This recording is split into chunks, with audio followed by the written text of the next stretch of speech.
LiberalViewer presents. So when Rand Paul, son of erstwhile libertarian Republican presidential hopeful Ron Paul, won the Republican Party primary to run for a U.S. Senate seat in Kentucky this month after being endorsed by Sarah Palin and other Tea Party conservatives, it brought greater scrutiny on Rand Paul's ultra-conservative views, including the way he answered a question about the 1964 Civil Rights Act in April, as replayed by the Rachel Maddow show last week in this clip. I like the Civil Rights Act in the sense that it ended discrimination in all public domains, and I'm all in favor of that. But you had to ask me the but. I don't like the idea of telling private business owners. I abhor racism. I think it's a bad business decision to ever exclude anybody from your restaurant. But at the same time, I do believe in private ownership. But I think there should be absolutely no discrimination in anything that gets any public funding. Now, that answer, particularly the part where he says he believes in private ownership when it comes to segregating businesses open to the public like restaurants and motels, opened up an issue that is pretty much a closed issue in mainstream American politics, or, as conservative columnist George Will explained on ABC's This Week last Sunday. The good news about the whole Rand Paul dispute is this. We really do close some questions in this country. Some debates come to an end.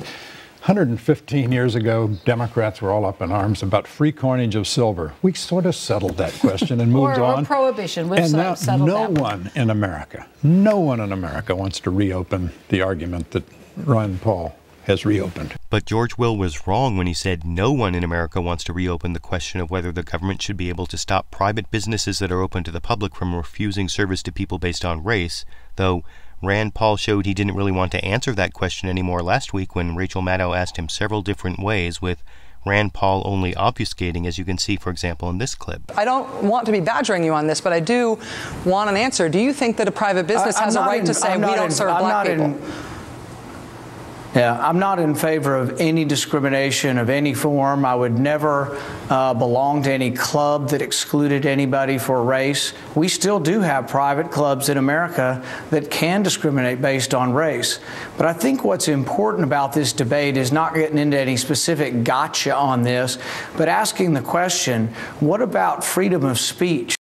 Now, I'm not sure when in American politics actually answering the question became a specific gotcha, and I'm glad that Rand Paul believes in free speech and even the right of private clubs to discriminate, but his multiple evasions made clear that he, like many Tea Party conservatives, does not believe in important tenets of constitutional law that most people take for granted, with the only question being exactly how far Rand Paul wants to turn back the clock, be it back before the part of the 1964 Civil Rights Act that prohibits racial discrimination by private businesses open to the public, or back before the 1937 Supreme Court cases recognizing the right of the federal government to regulate private businesses under the Commerce Clause, or maybe all the way back before 1868 when the 14th Amendment gave the federal government the power to make sure state governments do not infringe on fundamental rights of their citizens. And while moving back before 1868 may seem radical, I've actually heard some Tea Party conservatives claiming they want to leave the protection of those liberties up to the states, even though the United States had to fight a civil war to fix that problem. But Rand Paul, at least, doesn't seem to want to go that far, as I gathered from his answer to this question. There were businesses that were saying black people cannot be served here, and the federal government stepped in and said, no, you actually don't have that choice to make. The federal government is coming in and saying, you can't make that choice as a business owner. Which side of that debate would you put yourself on?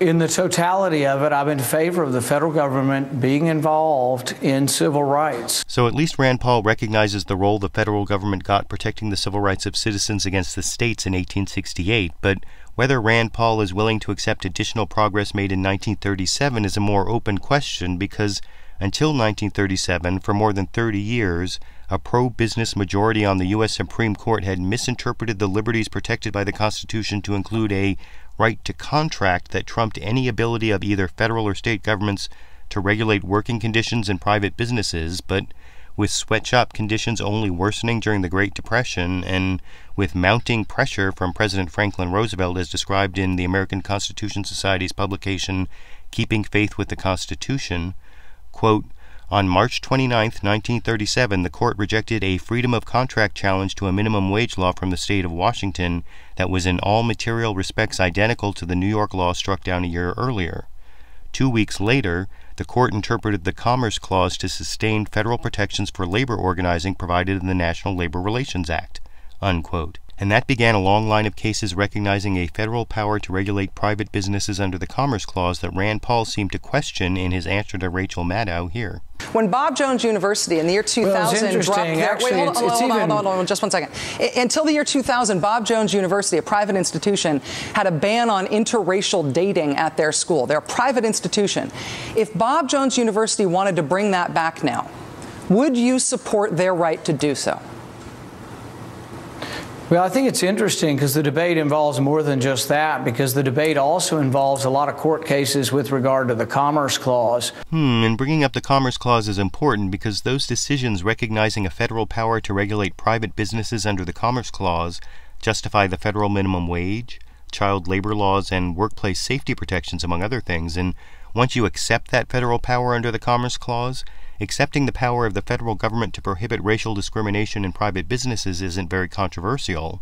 After all, unlike that Commerce Clause decision back in 1937, the Supreme Court voted 9-0 to uphold the part of the 1964 Civil Rights Act that used the Commerce Clause to prohibit an Atlanta motel from excluding people based on race, and Rachel Maddow brought Rand Paul back to that question of racial discrimination by private businesses one last time by asking him about segregated Woolworth lunch counters like this one, again without getting a clear answer, as you can see here. And should Woolworth lunch counters should have been allowed to stay segregated?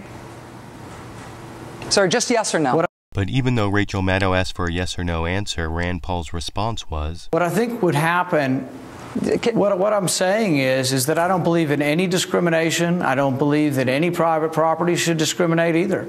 And I wouldn't attend, wouldn't support, wouldn't go to.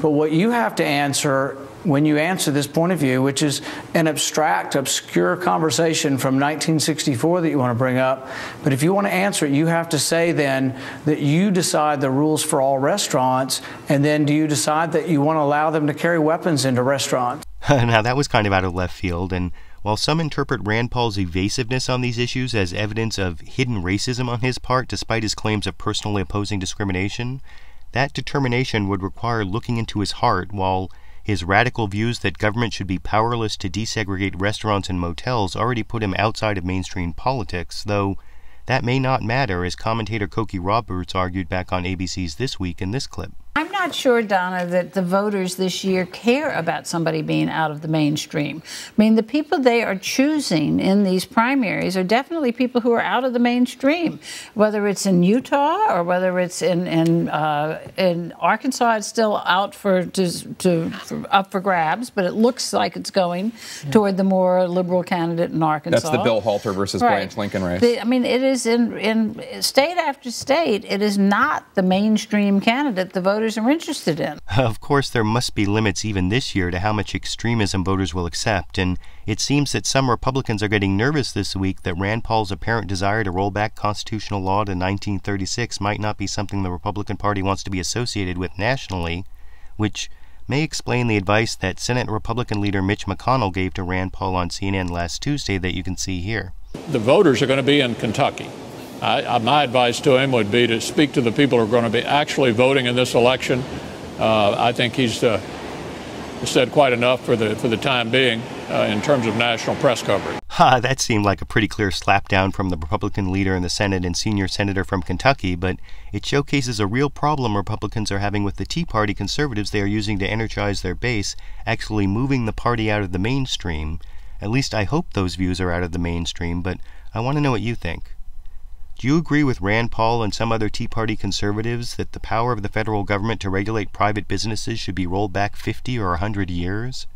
And on the issue of laws desegregating private businesses open to the public that Rand Paul apparently opposes, does Rand Paul's apparent opposition to these laws mean he's a racist or just that he's a radical? YouTube, you decide.